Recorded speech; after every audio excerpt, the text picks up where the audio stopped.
कौन है मुक्तदा अल सदर? कैसे इस धार्मिक गुरु की पकड़ इराक में बढ़ती चली जा रही है? क्या जल्दी ही मुक्तदा अल सदर का इराक की सरकार पर कब्जा हो जाएगा? इन सवालों का जवाब सुनिए।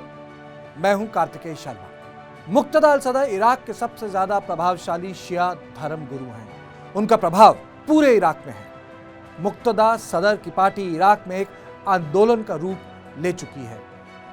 वैसे तो मुक्तदा का दक्षिण इराक में गढ़ है, लेकिन अब इराक के कोने कोने तक उनका आंदोलन फैल चुका है। मुक्तदा का परिवार लेबनान के पहाड़ी इलाकों से आता है, लेकिन उनके परिवार की पहचान इराक में बनी। सद्दाम हुसैन एक सुन्नी तानाशाह थे। इराक शिया बहुसंख्यक समुदाय देश है, लेकिन फिर भी सुन्नियों का इराक में दबदबा रहा है।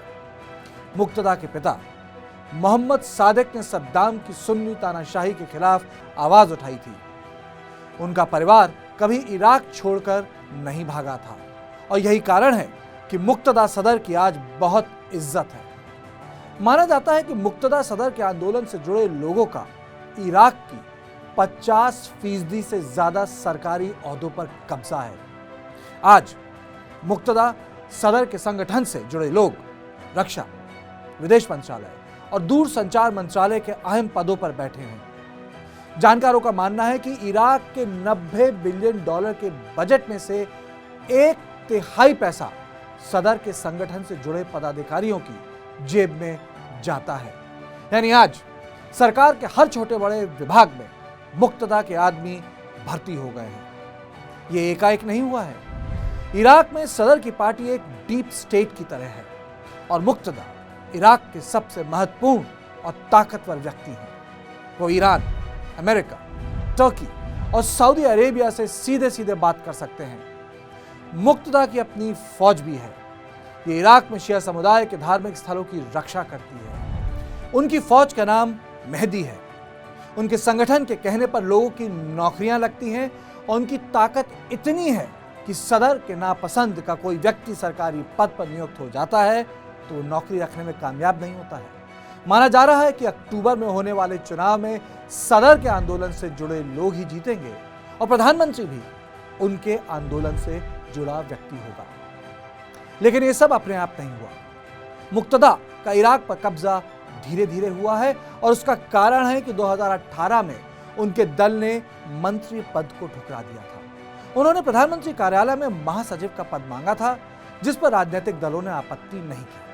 वो सब अपने अपने मंत्री बनाने में मसरूफ थे, पर मुक्तदा को इस पद की अहमियत का पता था। इस पद के जरिए निचले स्तर के अधिकारियों की नियुक्ति बिना संसद में प्रस्ताव पारित किए की जा सकती थी। यानी इराक में जब मारकाट ऊंचे ऊंचे पदों को लेकर मची हुई थी, तब सदर के लोग निचले पदों पर अपने लोगों को चुपचाप भर रहे थे। इन पदों के जरिए सदर विकास का भी काम करवा रहे थे, क्योंकि इन पदों पर बैठे लोगों को बजट का पैसा खर्च करने का अधिकार है।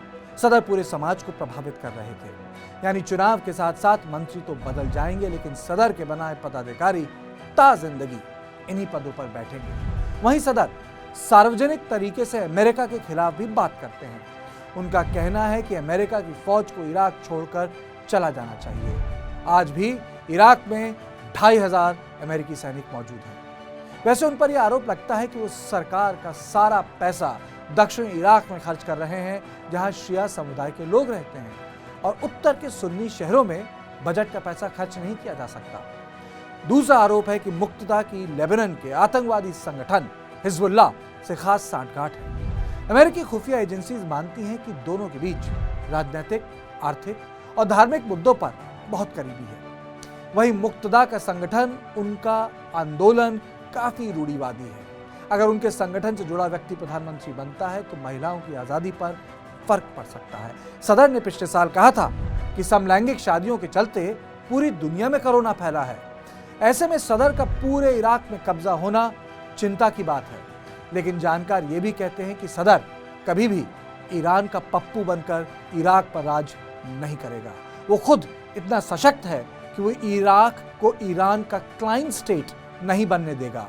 लेकिन यह भी तय नहीं है कि अगर उनका प्रधानमंत्री बनता है तो क्या एक बार फिर सुन्नी और शिया दरार बढ़ जाएगी और एक नया आईसिस खड़ा हो जाएगा। अगर आपको ये पेशकश पसंद आए तो इसे लाइक कीजिए और हमारा चैनल सब्सक्राइब कीजिए।